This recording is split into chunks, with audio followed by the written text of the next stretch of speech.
where she has built a commendable career specializing in labor and service matters, writ petitions, commercial arbitration, and environmental law. She has been empaneled with reputed public sector undertakings such as SAFE, HALE at the Municipal Corporation of Delhi and has contributed to landmark cases including briefing the former Attorney General of India. Beyond the courtroom, she has served as a Special Commissioner for the Delhi High Court and has consistently demonstrated her commitment to community service and legal excellence. Please join me in welcoming Ms. Kanika Sharma. I would now like to invite Dr. Diti Sharma to give a brief welcome to her.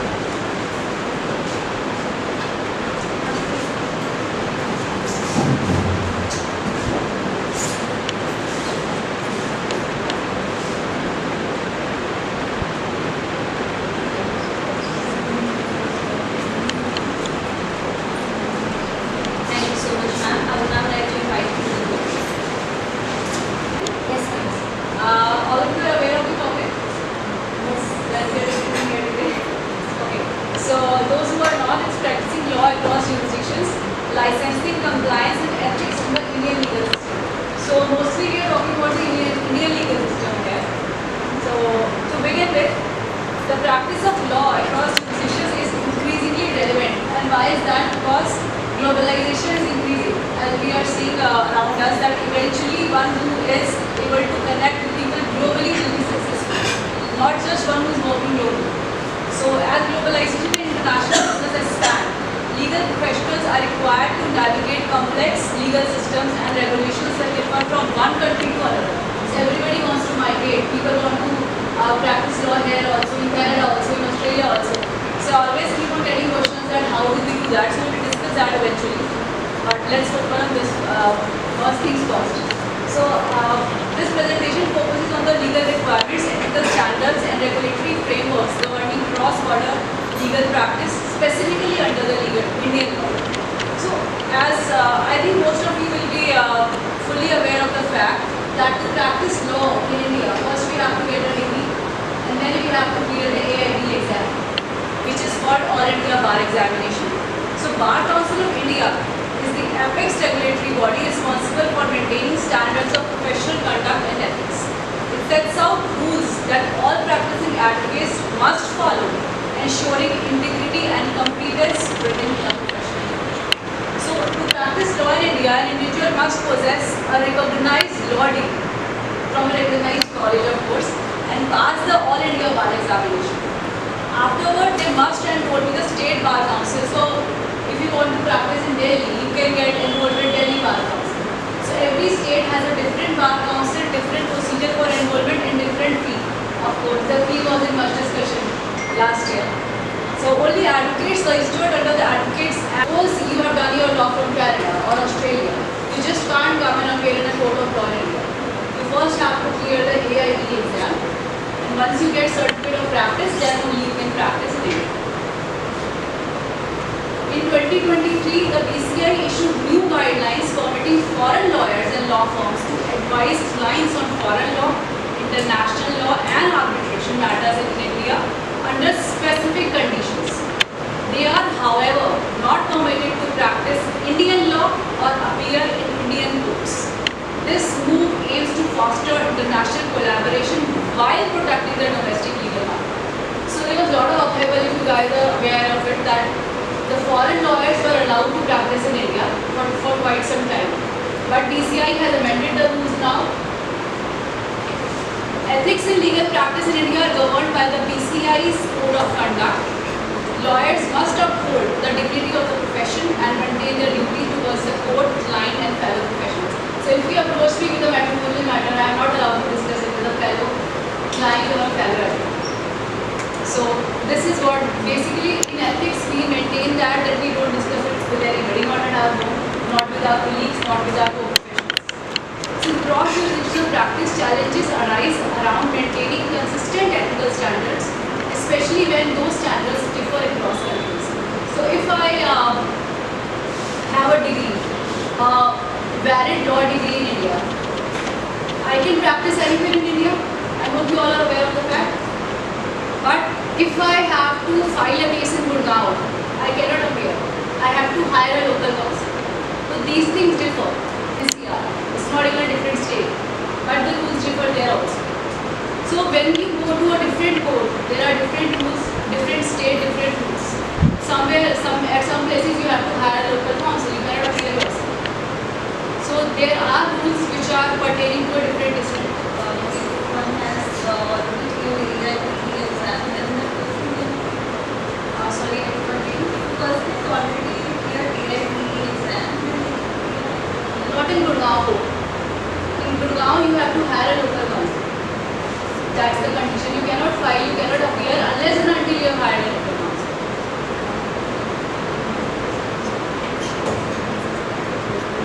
So practicing law across border presents numerous challenges such as differing legal frameworks, enforcement issues, and potential ethical dilemmas. Jurisdictional conflicts, incompatibilities in licensing, and local bar restrictions can hinder seamless legal service delivery. Navigating these complexities requires a sound understanding of both domestic and international law.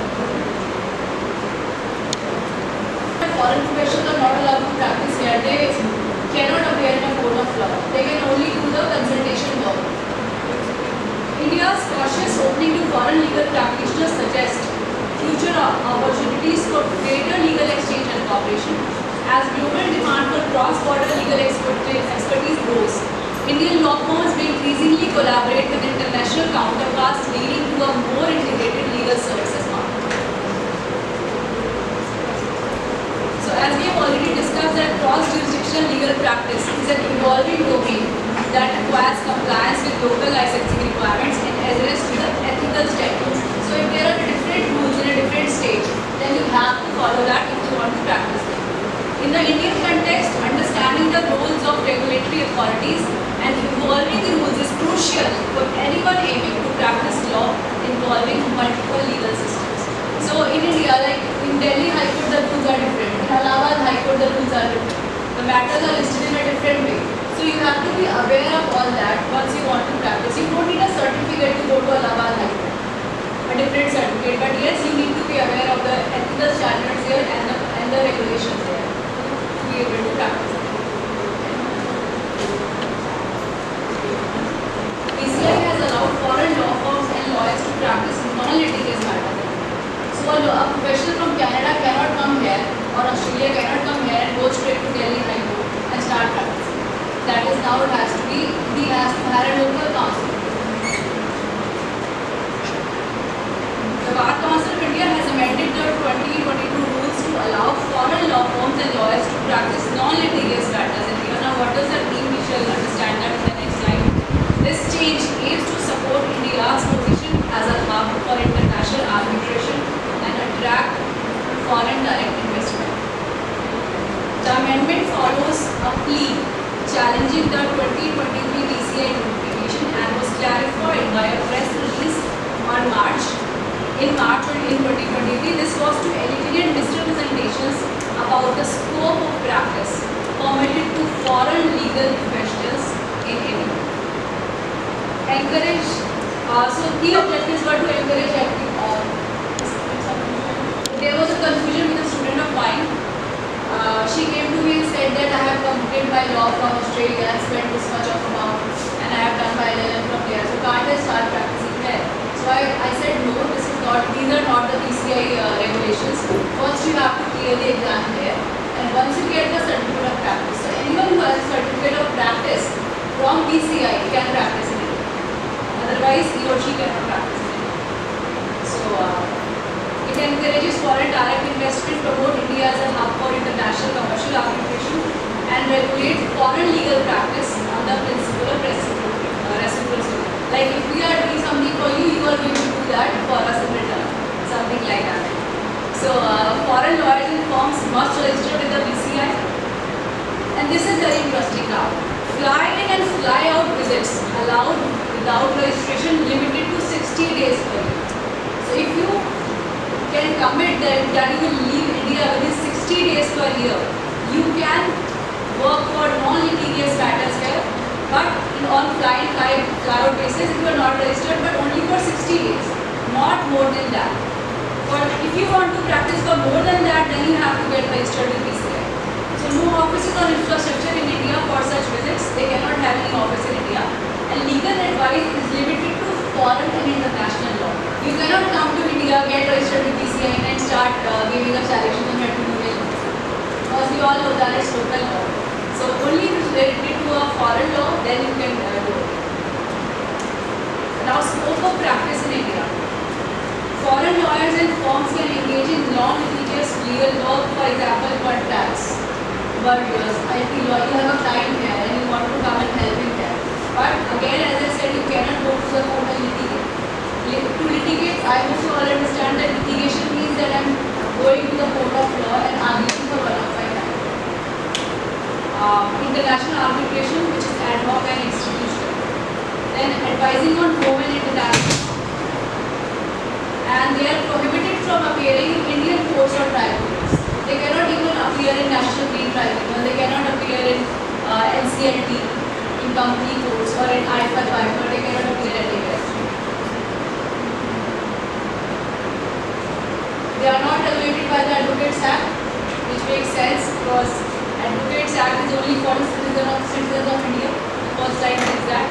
And in cases of misconduct, BCI may cancel the registrations. So if they get their firm registered or themselves registered and they want to work for more than 60 days in India, then BCI can cancel their registration if they do not follow these rules laid down by the BCI. And no special privileges for Indian lawyers working in foreign courts. So fly in, fly out. Allowed without BCI registration. If you do not get your firm registered with Bar Council of India, there are some limitations. They are that you are limited to advising on foreign and international law. Clients engage lawyers from abroad or locally. No physical presence established in India. As I said, you cannot have an office on infrastructure in India. And duration does not exceed 60 days per year. So BCI has done this because they want that globalization is there, so we should work in collaboration.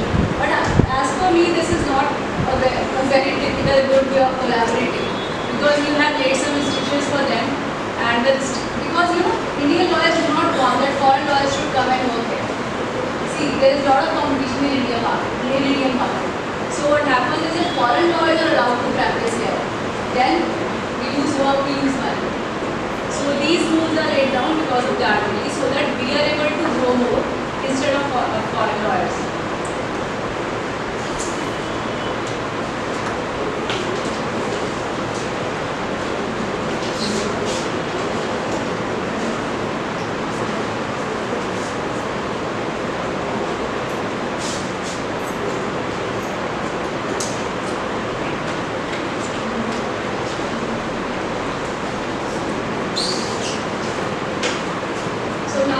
I get a lot of queries that I want to practice internationally. What can I do for that? So, as you know, that immigration is happening very fast. There will be a lot of people here whose cousins will be in Canada or in Australia, America.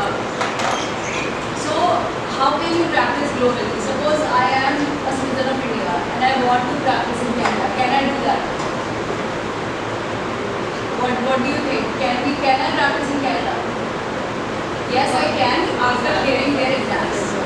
So Canada has a very simple process that you apply for accreditation, you submit them your degrees, your certificate of practice and everything. They evaluate that. Yes. And then you can give exams sitting here also. From India, you can give their exams and practice there. So globalization has increased the mobility of legal professionals. Indian law graduates are exploring opportunities abroad.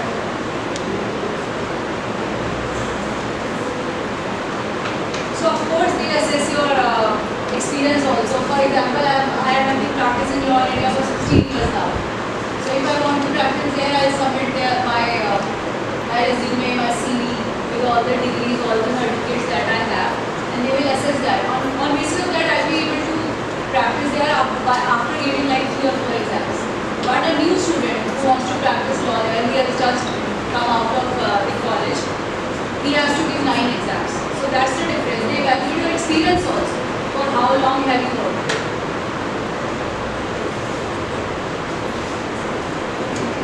So in Canada, the body is called NCA, National Committee on Accreditation. Most of you would have heard of it, I'm sure. Then you have to apply to NCA and complete NCA exams. There are typically 5 subjects, but some students get more also. And you can receive certificate of qualification. Complete bar and admission exam. You know this articling and bar exam is of how much duration? Anybody has any clue? It's for 14 hours, one exam. And you have to clear it. It's very tough. I have been there. That's why I'm telling you. This exam is really very tough and it requires a lot of hard work, like 18 hours of study every single day. Then only you can clear it. And there is a lot of competition in Canada, more than you have it here. Because in Canada what happens is that a Chinese will go to a Chinese lawyer, or a Nigerian will go to a Nigerian lawyer, an Indian client will come to you. And there are already a lot of lawyers there. So the competition is getting very tough everywhere, Canada, Australia. So it's not like that the lawyers are minting money. It's not like that. You have to work very hard to mint money. Then in Australia, yes, Legal Admissions Board, they have a different admission board for every state. It's not like in Canada. In Canada, there is only NCA. And we have to apply for academic assessment by state board and complete required subjects to an Australian law school. Now this in Canada you need not go to law school, but in Australia you have to go to a law school, study there and only then you can practice. And you have to undertake practical legal training also. In the United Kingdom it's again you have to go through different steps. Regulatory body is called SRA, Solicitors Regulation Authority. And you have to give again some exams and complete 2 years of qualified work there. In India, there is no such requirement. I am straight out of law college, I join a senior and I start working. But in other countries, you have to complete 1 or 2 years of work with an advocate for which you are not paid, of course. And after that, you will practice. So in the United States, again, there are different bar associations. And wherever you want to practice, you have to clear their state exam, like for New York, California, they have differently. Now the Canada, there is another thing very interesting, that if you complete LLM from there, if you study LLM from there, then you do not have to give the exams for the NCA. Suppose NCA gives you 5 exams in criminal law, constitutional law and different laws. But if you study LLM there, then you don't have to give those exams.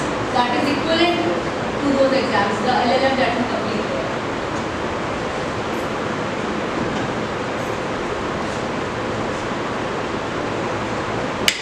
Now in New Zealand, it's the New Zealand Council of Legal Education. It's only one council again, and we have to apply for academic assessment, complete conversion subjects, and complete professional legal study. Then apply for admission and practicing certificate.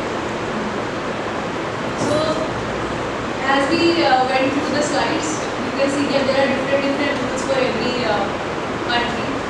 But in India, we have a uniform thing that we can practice anywhere in India. I can go to Madras and practice there. A person from Madras can come to the Supreme Court to practice. They don't need anything else. So it's only in India that we have the adverse treatment. Everywhere else it's quite tough, and there are different rules and regulations which we have to follow.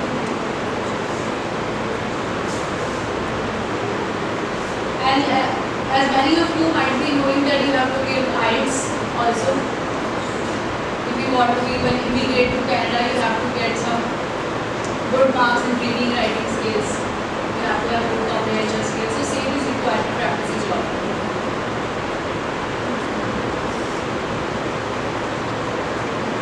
So wherever you want to work, you have to decide which area you want to specialize in. If you want to practice in Delhi, then you have to get enrolled with Bar Council of Delhi, as most of us know here. So there are questions from law students that what is BCI and what is BCD, what's the difference between the two. So BCI is Bar Council of India. That only lays the framework, but the work is done by BCD, Bar Council of Delhi and the different bar councils. So last year what Supreme Court did was that they reduced the enrollment fee for lawyers. If you are aware of it. The fee was 14,000 and it was done 750. Just so they made it really easier for people to get enrolled. So what happened was that there are other bar councils, like there is Madhya Pradesh Bar Council, or there are other bar councils which charge more. Our fee was 14,000, they have different fees. They have 25,000. So Odisha Bar Council is 40,000 fee for a student who has just come out of law college. So where do you expect him or her to pay 40,000? So there was a lot of discussion on this topic that this fee should be reduced. It's for different reasons, like you get a chambers and an office. Different bar councils, there are different bar associations in Delhi. So suppose I am a member of Delhi High Court Bar Association. Like, so if I am not a member of the Delhi High Court Bar Association, it does not mean that I cannot practice there. I can go and practice there, but now the obvious question is that why should we take the memberships of different courts? So in High Court, you can apply for a chamber, which will be eventually allotted to you after 20 years. But once you are into legal profession, plus 20 years is nothing. The time will pass, you won't even realize that 20 years have already. Like I have done my law from law faculty. So in 2010 I completed. I don't realize it's already been 16 years. It's like sometimes when I'm in university, I think, oh my God, it's been such a long time. But yes, I think you should get membership of some courts, which you can afford, of course. And it is very beneficial. You get some benefits, like you get chamber, as I told you, get the certificate of practice from there. If you want to show continuity that I have been into this profession for 15 years, how do I have to submit it? I have to submit it to Canada for the evaluation. Where do I get it from? So I can go to High Court Bar Association and say that give me that certificate.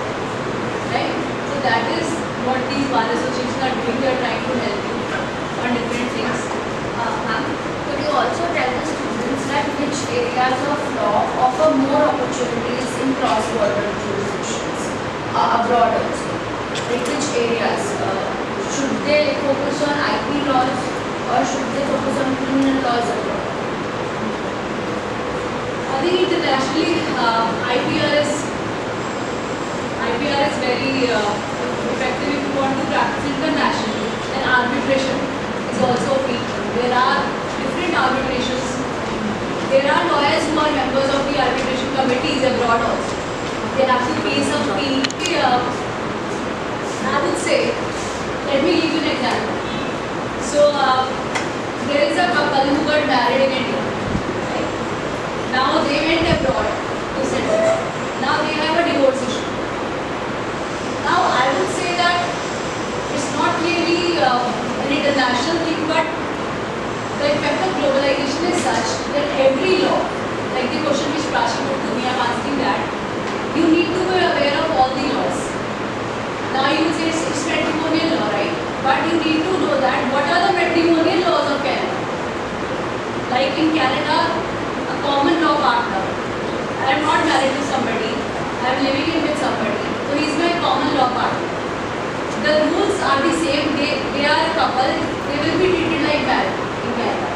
So if he wants to leave me, he cannot leave me if we have kids, I would say that you have to pay for their maintenance. So I need to know that law. So you will say that matrimonial laws of India are different, in Canada are different, so you need to be aware of all the laws, because if a client approaches you and says that I want to get divorced in India, but I was settled in Canada, but what answer will you give them? Or I am a common law partner. What will you say if you are not aware of the law? And suppose they got divorced in Canada, is that degree effective in India? Divorce degree. So you need to be aware of different laws. And then I would say law of extradition and arbitration, these are very popular. Like making contracts, drafting lease, drafting general power of attorneys. This is all that we do for our international clients. This is all the work that we do. Then one example I gave you of divorce.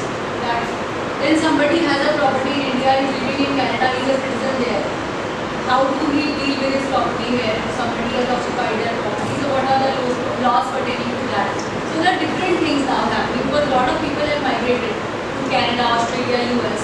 They have things pending here. So how do you guide them about them if you are not aware of the laws? So you have to be aware of these basic things if you want to practice internationally and you want to practice with different people of different countries. If you want to do that, then you should be aware of these things. So I hope, Prachi, I have answered your question. Can you answer my question? Yes. Right now, I'm feeling like I'm out of the jurisdiction. Can I join you on this, please? If the game. You can set it up. Thanks.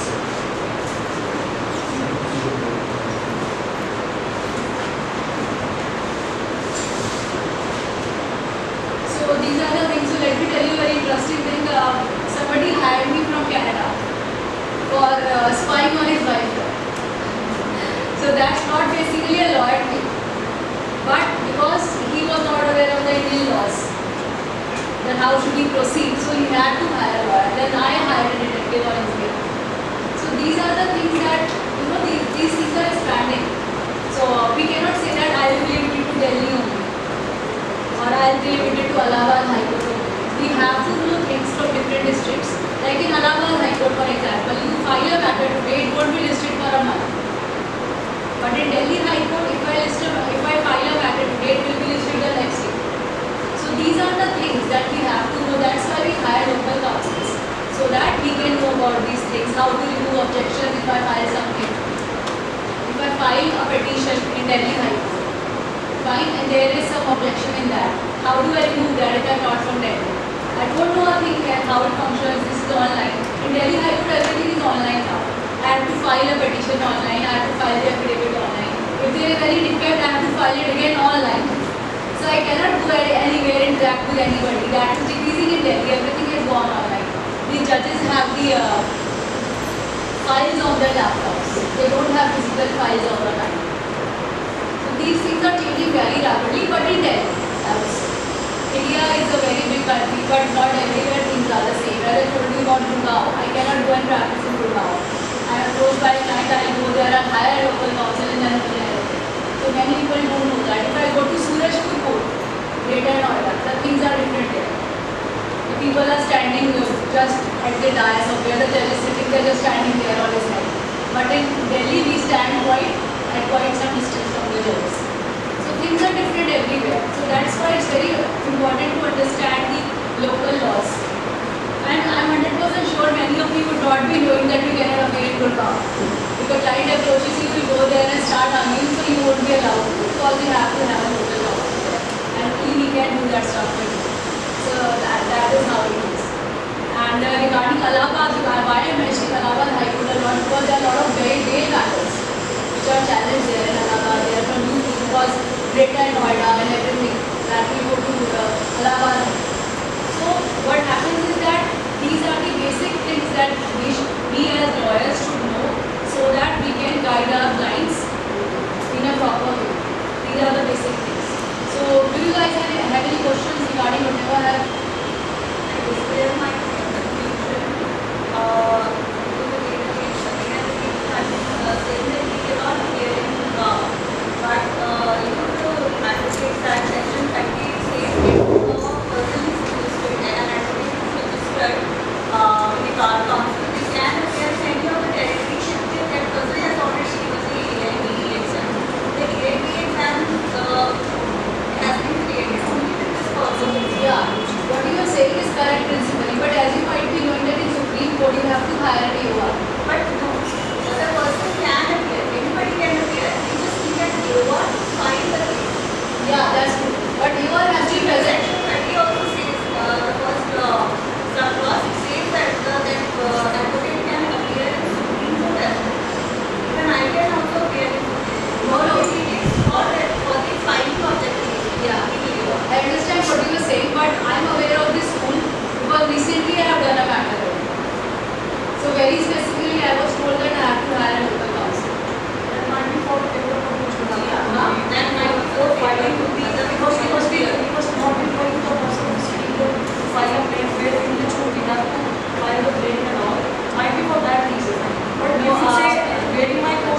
I might appear on behalf of you. I might not have a Vakalatnama record. I might not even file memo of appearance. But if it goes unnoticed, but it's always advised that you file a memo of appearance if you don't have a Vakalatnama. Right? So that's how it is. Anything else? Any questions or should I? You want me to speak on something? You want to know about something? Because I have covered basically the jurisdiction and everything. So if you want me to explain something which we are following every day in practice, then I can speak on that. Any suggestions?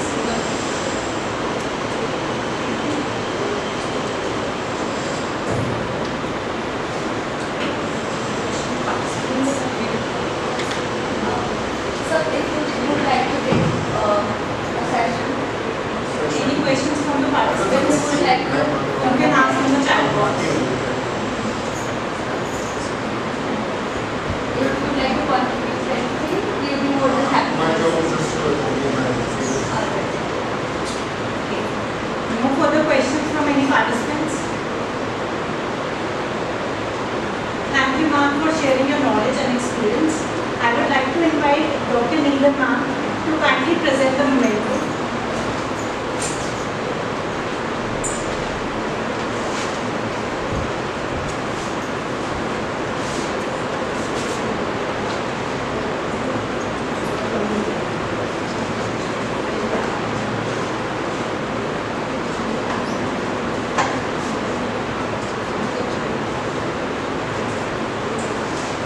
Thank you, ma'am. I would like to invite Dr. Nidhi Sharma ma'am for delivering vote of thanks to Advocate Kanika Sharma ma'am. A very good afternoon to one and all present online and offline.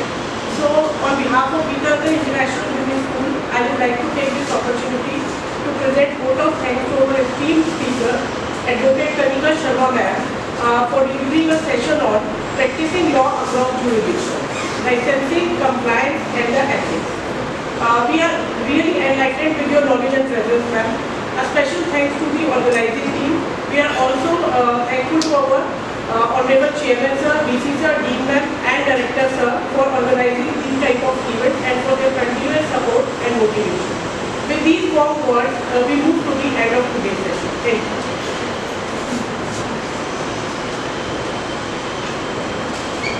Thank you, ma'am. I request everyone to switch on your camera for a group picture. All the participants, please switch on your camera for the group picture.